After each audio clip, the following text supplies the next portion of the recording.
welcome to Your View. My tea tastes fantastic this morning, so I'm really excited. My name is Mariah Afolabi Brown. As always, I have my lovely co-host here. Good morning, ladies. Hello, Mariah. How y'all doing? I'm waiting for my tea to cool down. Then I'll tell you how it tastes. It's very hot right now. We're doing good as usual. From the studio straight back to the house, preserving the little fuel that we have, I know, but we're thanking God we're able to come, this morning. By today, Sha, we should all have fuel. It might not be today. Let me say thank you to Uwa. That's your Twitter picture. Such a I went viral. Person. Now my husband saw the Twitter picture. I was like, you people put it on Twitter.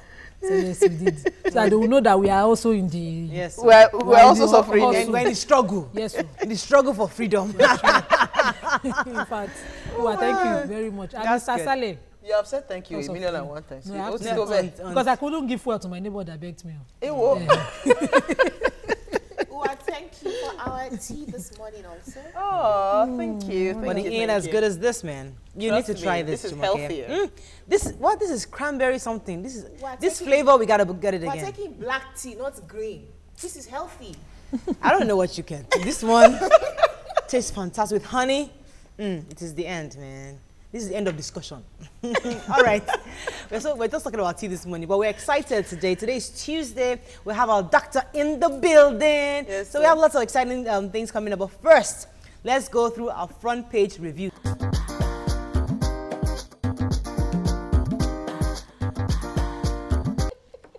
Okay, we're starting with Nation today.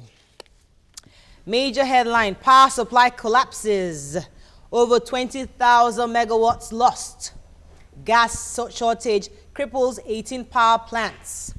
Blackout in Lagos, Oyo, Ekiti, Ondo, Osun, Abuja, Niger, and others. More domestic airlines cancel flights. Petrol crisis to ease as government marketers settle. Court rejects Kashamu's request.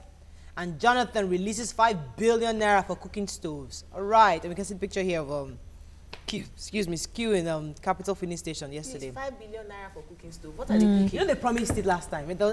Since 2014. No, they promised it. Was it not this year we talked about it? No, they promised it it was was about 9 2014. billion It was naira our hot budget. topic. It was a hot topic for last cooking year. stove. So they now released 5 billion to go and buy it. How many days to go?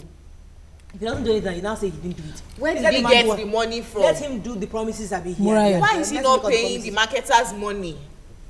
What is the cooking stove meant to do, please, again? Please, let's not go. That's what I No, it's a question. I don't know. They just said that What he can He has- you- was meant to be It's giving for rural women. rural women. Hold on. What will power the cooking stove? Kerosene. Where's the kerosene?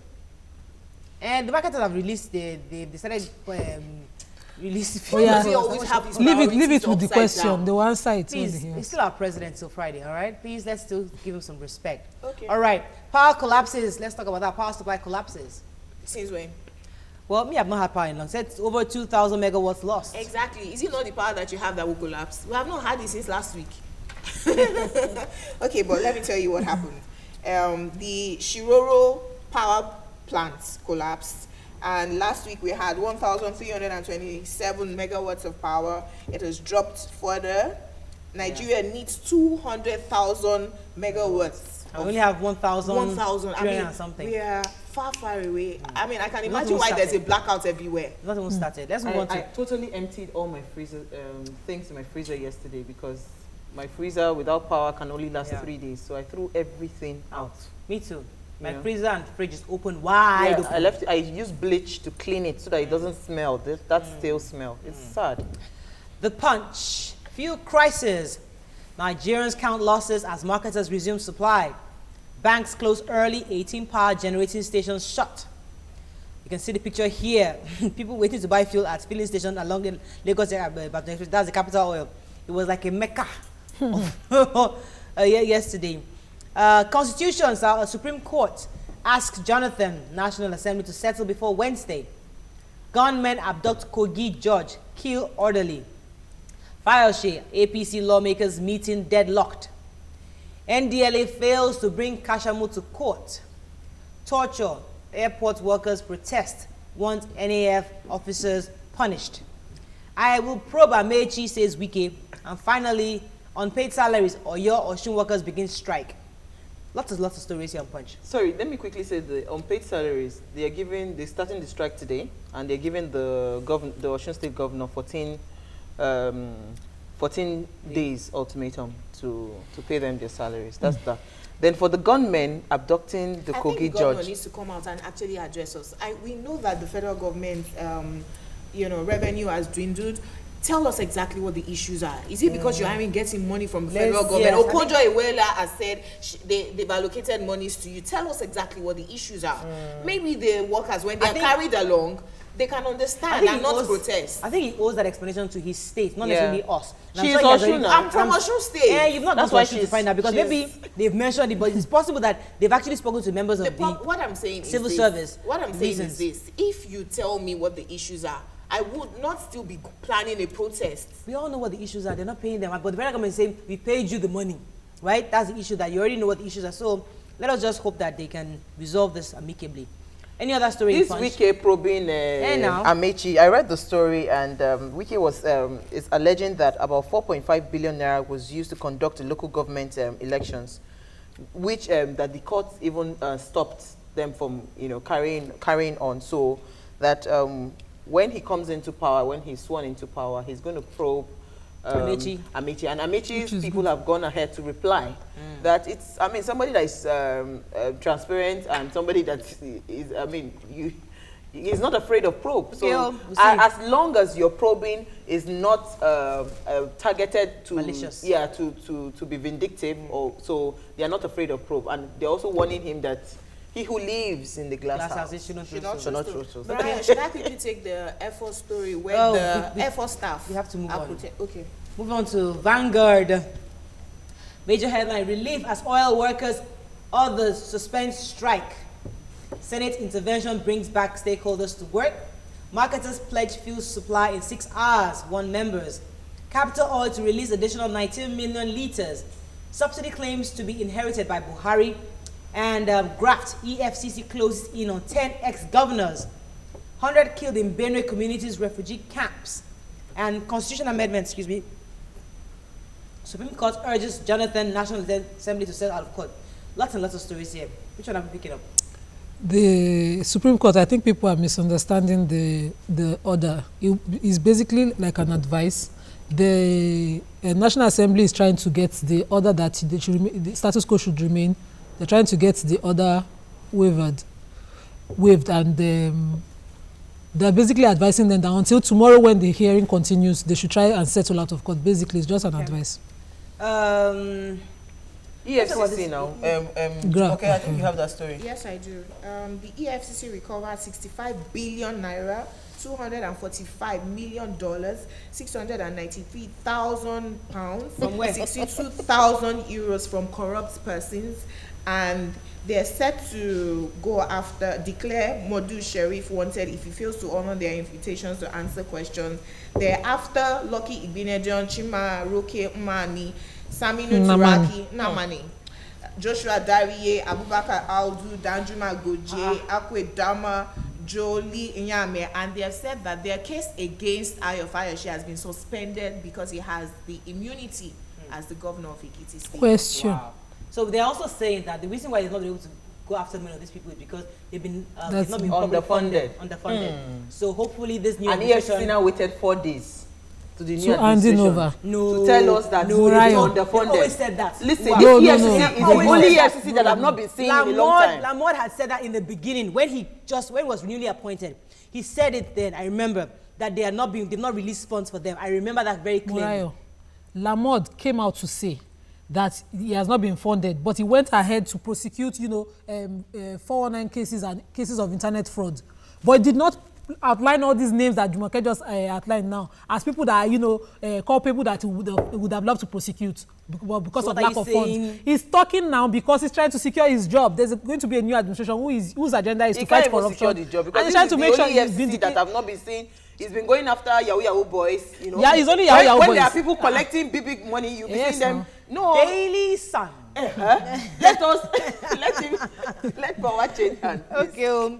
Energy crisis worsens. National grid collapses again. Blackout nationwide. Banks, others now closed for business in afternoon. We can talk about that.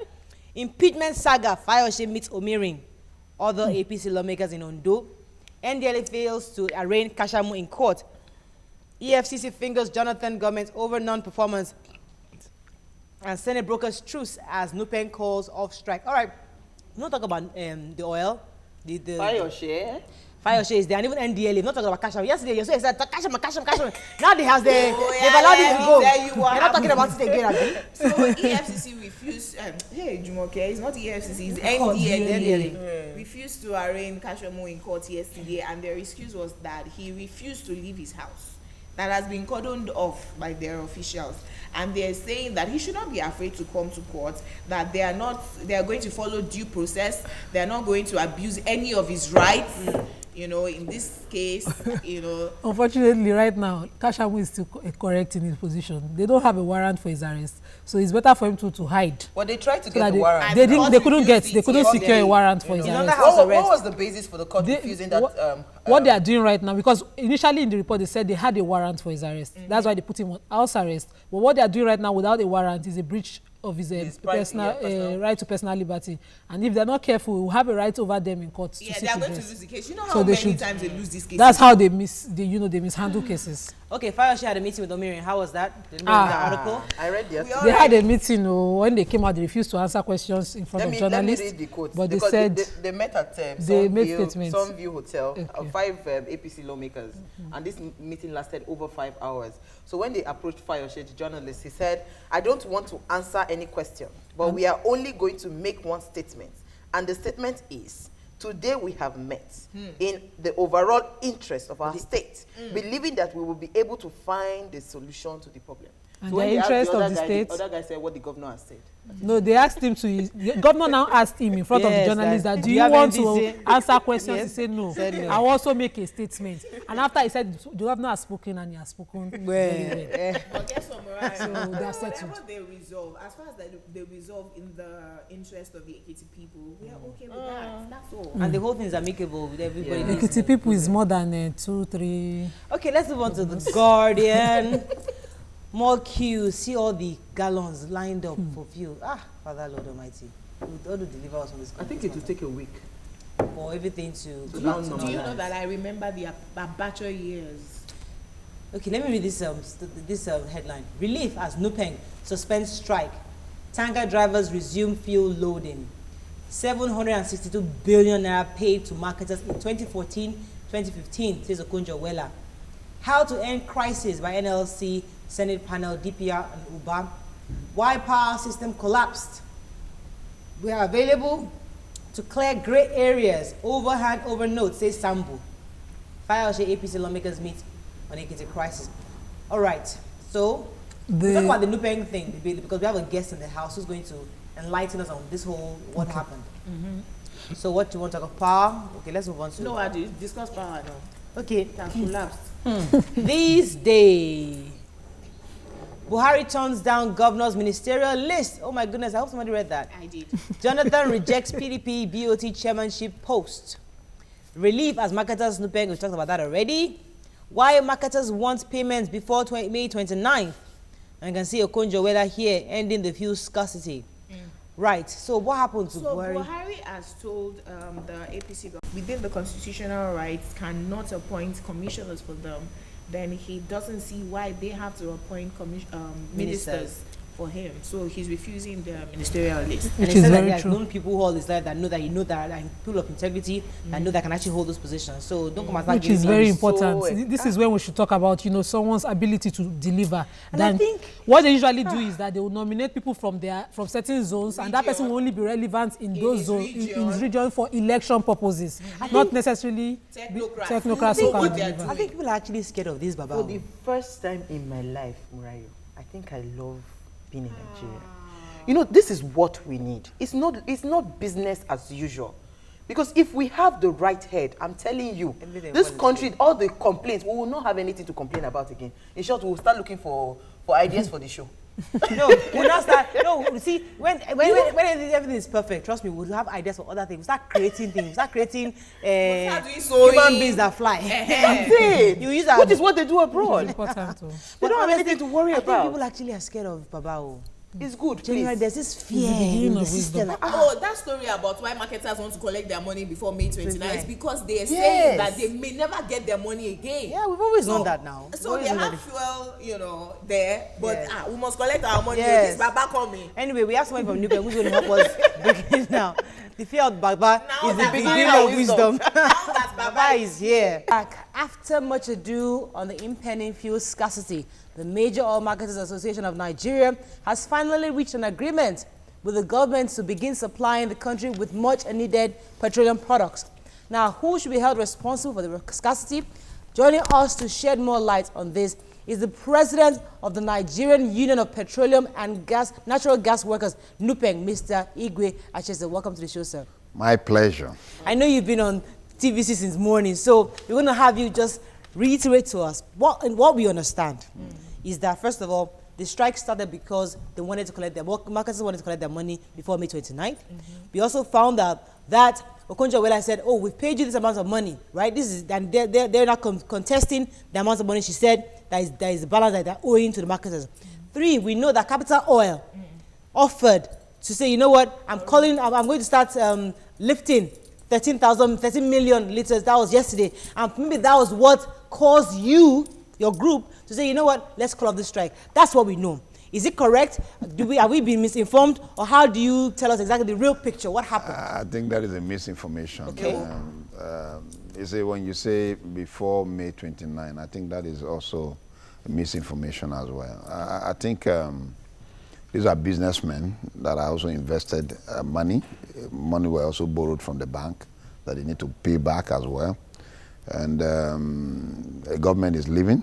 And then it's a question of saying, look, sorry, because we're doing this, it's part of the handover we're going to do to the next government to continue, in the process of payment and so on. I think there wouldn't have been any crisis situation where we are today. Again, transporters, which are also NATO, the owners of the trucks, are also saying, look, marketers, you're owing us. If you don't pay us, we're going to withdraw our trucks from the road. We're going to withdraw our trucks from the depots. These are the challenges we're facing.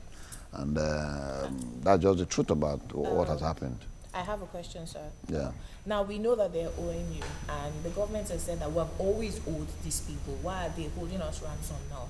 There's rumor that the reasons you guys are holding the government and Nigerian people ransom is because some of your papers have not been legally done properly, such that if a government comes into power and sees that these things are fraudulent, they're not going to pay your money. No, because government is continuous, regardless of what is when going on. You say some of your people, let me correct this impression. Okay. I'm not a marketer. Okay. I'm neither a NATO member. I'm a worker. And my responsibility is to haulage petroleum products from the depots to the various retail outlets or to the various organizations that needs to have petroleum product to carry out their operations. Once a marketer tells you, a NATO man tells you, sorry, we're not going to release our truck to you, what happens to you? Or maybe once you come into the office today and you see your gate being shut against you, that you can't come into work, what happens? So these are the circumstances and what we find ourselves, as workers in the sector. But again, we need to also earn our salary. It is when our employer says, look, I've just been paid in the business investment I've done and I'm going to pay your salary. And they say, no money, no money. But I will say this, that it is the political will that has also caused this. It's also a system failure. Because if we have the system in place working, whether wrongly or rightly, we will detect the wrongs. The moment the system is working, and then as a data process system, you say, look, you key in and key out the false document that comes in, you'll see them. You begin to remove them and do the needful. Okay, but so when you model them up for a long period, then there is a problem. Last week, the Senate commenced a legislative investigation into this matter. How far did it go to help to encourage you people to resolve this issue? Because we got a well, I'm happy for the first time, the Senate is coming out to say, even when the Seventh Assembly is elapsing at the administrations and so on, and then they are now coming up to say, we're going to work subsidy issues must be investigated and how it is being done and so on. And I want to know how far they can go. They said just 1 week, 2 weeks and so forth and so on. But I think, well, it's better than not, Do you think they should remove subsidy? Do you think they should remove subsidy? For me, the model, we have said, look, remove subsidy. And what do the common man understand by removing, what the common man understand by subsidy? It means, look, if you're giving me a cup of tea, give me a cup of tea, remove the price and so on and so forth. Let it be to... Let me be able to buy, afford it and so on and so forth. But on the other side, when you look at what is really happening in terms of the investors and so on, it means completely subsidy should be removed. And then government should come up with a new policy of how do we subsidize these petroleum products for Nigerians, for the common man. Not the cabal. Not issue of businessmen. I have a question. Yeah. Now that this strike has been called off, what resolutions did you people get to? Like, has it been resolved? I don't want to say the strike has been called off. From what I'm looking at, from my own perspective, and from the union perspective, and knowing fully well as a stakeholder in the system, I'm sure what just happened is it is being suspended. Okay, so it's been suspended. Yeah, it just been suspended for what I've seen that happen there. Oh, was it 183 billion or 173 billion that they said was unaccounted for, right? If I remember the figure correctly, we were saying this morning that Okonjo-Iweala was saying that in the midst of that amount of money that they say they're owing them, I think the 173 billion is unaccounted for. So, because there are a lot of dark clouds, gray areas in this you know. So if at all, sorry, how would a marketer, for instance, defraud? Do you know how a marketer would defraud the government to say that this is X amount of product I brought in, and the government, because you are in charge of haulage, of course, you should know the exact quantity that is coming in and going out. So if a marketer comes and says, I did this X amount of quantity of product. Like, where are the loopholes in this process? How are the loopholes there? Because if that huge chunk of money cannot be accounted for. I want to say this. I think in 2010, we came out to request that, look, Mr. President, there is a huge challenge in the sector today. There is a huge challenge in the economy in terms of the oil and gas sector. And as such, two key individuals must be asked to quietly put in their resignations and leave the system if we must get it right. And we're talking about the Minister of Petroleum, we're talking about the Minister of Finance. Okay. As at that time. And now you're speaking her language. At that time. And today, here we are. Because if a document passes through a process and somebody stamps it, writes, approves, and so on, and the document gets to a top point, and they say, the document is fraudulent and it is not true. What happens? Who posts the ghost? Yes. Okay. Somebody should be held responsible. There should be somebody to be held responsible for a failure of a system. And so, what has the ministry been able to do? Who inspected?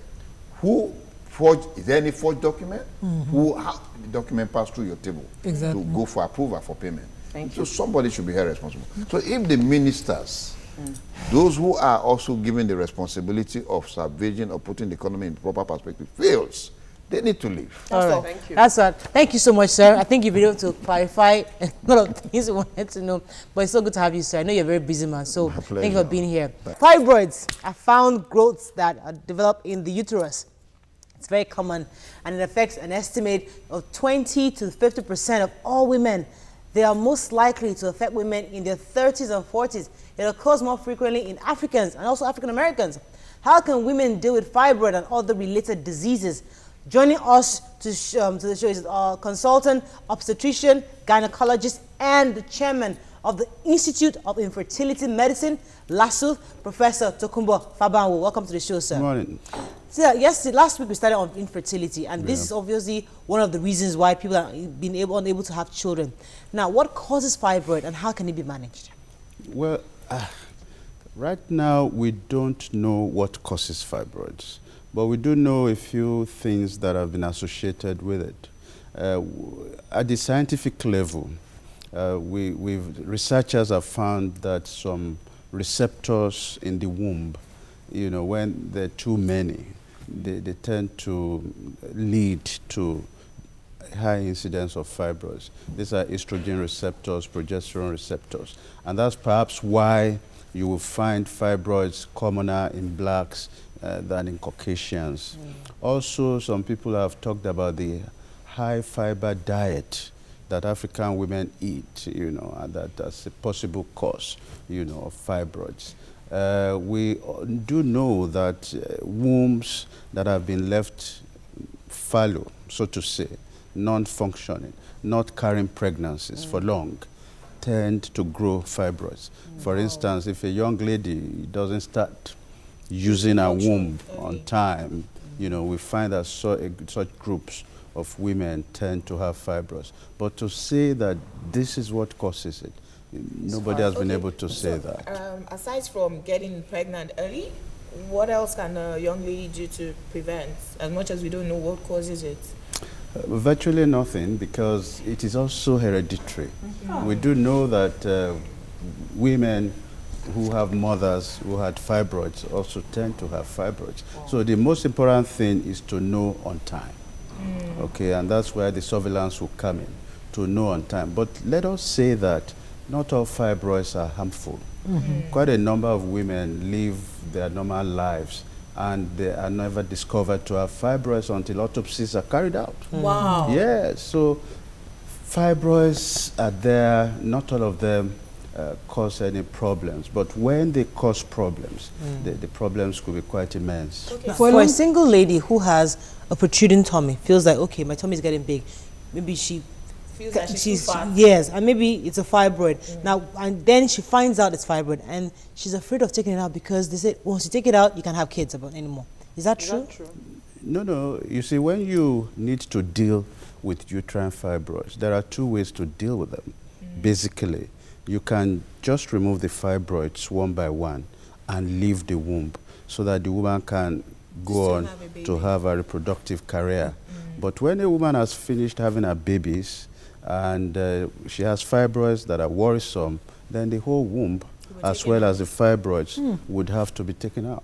And that's the permanent solution to fibroids. Okay, so you mean, sorry, because what you just said, do you mean that even if they take out the fibroids from the womb, it can still grow back, it can still come up again? Well, I didn't say that, but that is true.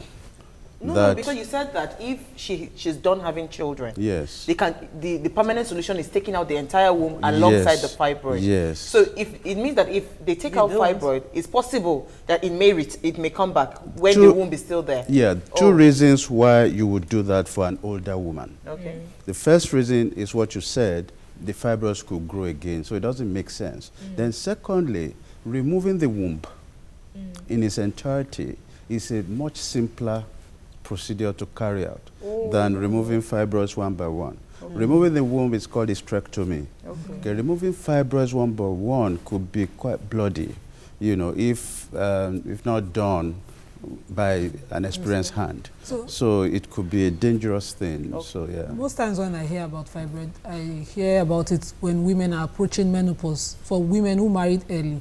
And the belief out there is that they don't necessarily have to go through surgery to get it done. They have the belief that there are drugs that could enhance melting or whatever of the fibroids. Is it true? Let's put it this way.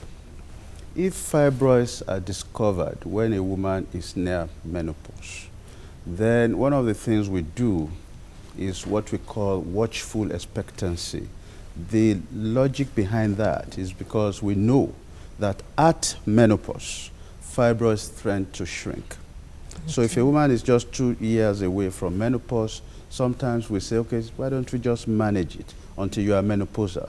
And then the fibroids tend to shrink, and then you may no longer have any problems. Which means that the growth of fibroids is also linked to the hormonal hormones. I said that initially. I said that initially. What happens at menopause is that those hormones tend to promote the growth of fibroids are no longer produced by the woman. So the fibroids tend to shrink. Okay. There are 4 major types of fibroid. Am I right? Well, I don't know. The cervical, the... well, that's location. You're talking about where they are located. Yes. Yeah, there are many locations. Are their treatments all the same? No. You see, it depends on the age group of the woman you are dealing with. If a woman is young whether the fibroid is inside the cavity or outside the cavity or in the muscle or in the cervix, it's got to be removed one by one. If a woman is elderly and she's finished her family, no matter where the fibroids are, the womb would probably be removed in its entirety. Now, my cousin had fibroid, and she was experiencing very heavy flow. As in, if she gets out of the bathroom, she's like So, like, because you said something that some people would live with fibroid without even knowing. Now, do we have like signs to say that, okay, if you have fibroid in your womb, you would be able to tell? Like, she could tell because of her heavy flow. She went to the hospital and discovered that she had fibroid. But some people that don't know, what are the symptoms? Do you like feel pains or whatever? Okay, so let's go back to what Jumoke said. Where the fibroids are located will be the key issue. Okay. Now, fibroids that are located within the cavity of the womb are most problematic as far as bleeding is concerned. Women that have such fibroids, which we call submucous fibroids, they tend to hemorrhage a lot. Wow. Then some fibroids are located within the wall of the womb. We call that intramural fibroids. They tend to have a lot of pain when they are menstruating. Okay, that's about the worst that will happen to them. Now, the best place to have your fibroids will be outside the womb, which is subserous. Those are the type of women that will go through their entire life without even knowing that they have fibroids, because the fibroid is just like a little pickle on top of their womb, and it just doesn't worry them. No pain, no bleeding. So it's just there. Let me, you know, we live in a very religious society, and I know a few women who have fibroids, and it grows, and they just believe in that in Jesus' name it will go away. Disappear. And they just don't want to go to the hospital because they believe that once they take it out, it might affect the baby and all that. So they keep praying. What is the medical association doing to actually educate lots of women to actually come for medical checkup? Because many people just believe that, you know what, I can pray it away. I have to add to your question, my aunt had, like, we thought she was pregnant. It actually grew so big. Yeah, I know someone up to like maybe she was 9 months pregnant. Yeah. You know, all of it. I think they now finally did the surgery. But now she's not able to have a child. So I don't know whether it's even linked to that. Somebody is asking that question on Twitter. Awu Lotta said, please help me ask doctor, what are the chances of getting pregnant after removing a fibroid? Okay. I want to answer Murayo's question first. So I'd like to address that issue. You see, the medical associations are doing a lot to enlighten, but we are not being helped by religious organizations. Okay, religious organizations give women the false hope that prayers will do yes, we all believe in prayers, but prayers have to be accompanied by some actions. That's what I believe. Now, removing fibroids may not be the panacea to getting pregnant, because we know that there are many reasons why a woman may not get pregnant. Having fibroids may be just one of them. Okay, so what we tend to do as gynecologists is to convince ourselves before we go in for fibroid surgery that removing this fibroid would enhance the woman's chances of getting pregnant. So if we convince ourselves like that, then the chances are very high that she'll get pregnant after removal. But if you just remove fibroids for the sake of removing fibroids, you've not really linked it to inability to get pregnant, so before you go, then there may not be an improvement in fertility. Back to this question, sir.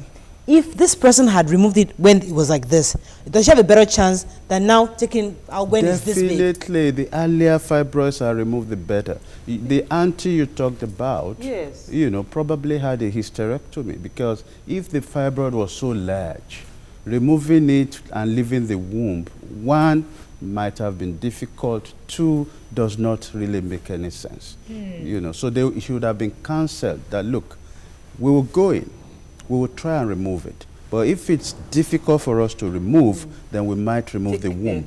Okay, so when women sign for fibroid surgery, they sign what we call a double consent. So they sign that, look, you're going in to remove the fibroid. However, if you get in there and it's a bit difficult, then you can remove the womb. She has to sign. So, because of Uwa's question, a lot of people might misconstrue what we mean by saying that heavy bleeding during menstruation is one of the signs of fibroid. I had heavy bleeding all through before I got my child, and I was diagnosed of polycystic ovarian syndrome, not fibroid. Is heavy bleeding, can it only be related to this fibroid, or it could appear in other cases, and it could be a sign for any issue as regards somebody's reproductive system? Well, let's put it this way. If a woman has submucous fibroids, she will bleed heavily. That is a given. Okay. Having said that, a woman that's bleeding heavily may have other issues. It may not just be fibroids. Okay, she may have cervical cancer, she may have endometrial cancer, she may have adenomyosis. These are all issues that women could have that may make them bleed heavily. All right. Okay, do you have tweets for us? Yes, I have 2 questions. Over says, fibroid is one of the bad sickness. Please, doctor, how can we lessen this sickness in the community? Another one, Mary Honor says, I'm a 39-year-old woman, married with no children for now. I had fibroids that were very symptomatic and had a myomectomy. Myomectomy. A month ago. Yeah. Yeah, what's the question? Well, she doesn't have a question. Yeah. She said, no, she said she doesn't have a child. Yeah. So hopefully now she can look forward to having a child. Oh, now great. that the fibroids have been removed. Someone is asking. I have a call. Okay. What the cause of her I have a call. Judy, good morning. Are you there? Yeah, good morning. Morning, please go ahead. I'm not watching your program. I watched it yesterday. Also, I'm just coming from the filling station. They're actually selling 5,000 for 25 liters. That's the information I'm Wow. today. All right. Thank you so much. Appreciate it. Wow. Amore Kemi says, what is the difference between ibutramural and subserious fibroid? I hope I'm not murdering this. No, well, you did a bit. But I had explained it. Intramural are the fibroids located within the muscular layer of the womb. That's intramural. Subserous is the one I said outside Yes, the I heard womb. that. Yeah. Okay. Submucous is the one that the worst. That's the one within the cavity. There's another question. Now, Lutoha is saying, does fibroid affect how old you live? I think it means how long. I mean one's lifespan. Does it affect it may not affect the lifespan, but quality of life will be affected. I mean, if you are bleeding heavily, that's not a good life. If you are having severe pain at menstruation, that's not good life. Hassan, good morning, Hassan. Are you there?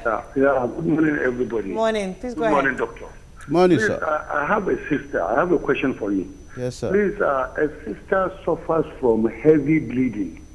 Anytime she's observing her menstruation, her own menstruation period goes beyond normal time and is making her seriously uncomfortable. And I myself escorted her to one of the doctors. Some of these herbal doctors that do advertise themselves on the papers and what have you. You understand? With no avail to that problem. And she's having a small swollen womb like this and what have you. I don't know, please, if there's anything you could do about it, please. Hey, I didn't get.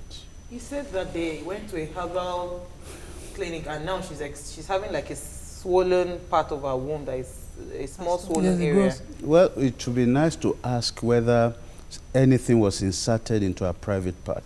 One of the commonest things that these herbalists do when women with fibroids go to them is to insert some caustic substances in the vagina. Okay, and that burns up the whole place, it seals it up. So that further menstruation now accumulates. So maybe this swelling is talking about is an accumulation of all the menstruation she's been having since after visiting that herbalist. So the question needs to be asked, what did the herbalist do? Did he insert anything in the private part? Otherwise, what I would advise him to do is to take the sister to a public hospital, go to the gynecology clinic, and be properly assessed. All right, I have Tolu Lokwe. Good morning, Tolu. Are you there? Oh, I'm so sorry. I kept you on. Question. So, because you said that fibroid is hereditary. It could be. It could be, right? It could be. It could be. I have a cousin that is, I have an aunt. So now, for me, are there chances that a good diet or something, can help? Yes. Because you said about eating high fiber. Yes. Yeah. Improvement in lifestyle, exercise, healthy diet may just jolly well prevent you from Healthy having. diet. Please. Vegetables, fruits, low carb, low protein, Because little alcohol, no smoking, that kind of healthy lifestyle. You know, because That's what I hear mean. that fiber is good for digestion of yes, food, especially for people like it's me that encouraged. have issues with constipation and all I that. have not said that Yeah. high fiber causes fibroids. Oh, okay. I've only It's said linked. that there's It's been linked, so okay. yeah, there's been some linkage, you know. So Okay, I'm let not me- asking people to Awesome. stop eating Let me high take fiber. They Ireti. could. Good morning, Ireti. Are you there? Good morning, Mario. Morning, please go ahead. In the studio. morning. Yeah, quickly, I want to ask the doctor because I was diagnosed for fibroid. I went into the hospital to see a gynecologist. To cut the long story short, and he said I have fibroid. I have to go in for surgery. And you know, in African sense, the word surgery is scary. Now, in a simple sentence, I want to ask the doctor, am I safe for the surgery? Because I got married 2 years now without no issue. And you know the stories that flies around, that once you do the surgery, no pregnancy. So I want him to give me little assurance that it's okay going in for the surgery. Well, thank you. Now we've gone through this. A good gynecologist would need to convince himself that these fibroids that a patient has are contributing to her inability to get pregnant. Because not all fibroids cause infertility. So a good gynecologist must convince himself about that before he goes in for surgery. And that's the only way you can be rest assured that after removing the fibroids, you have a better chance of getting pregnant.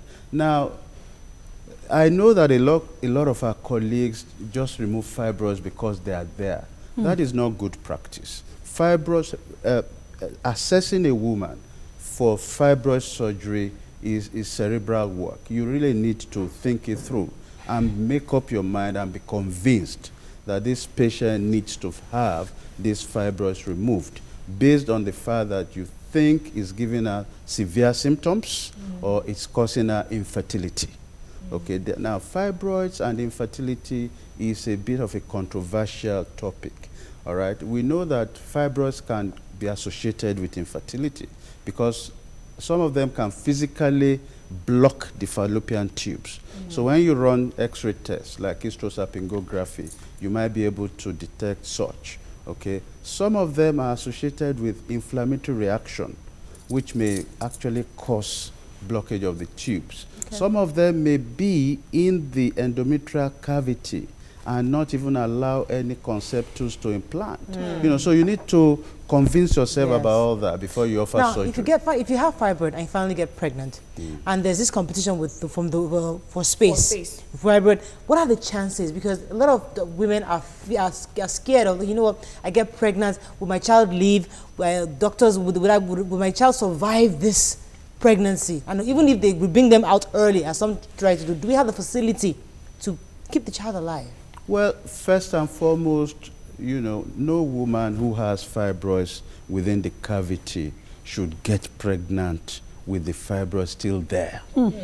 Because there's going to be a competition, like you said. And once the pregnancy is there, there's little you can do to stop the competition. And eventually, the fibroid is going to push the baby out prematurely.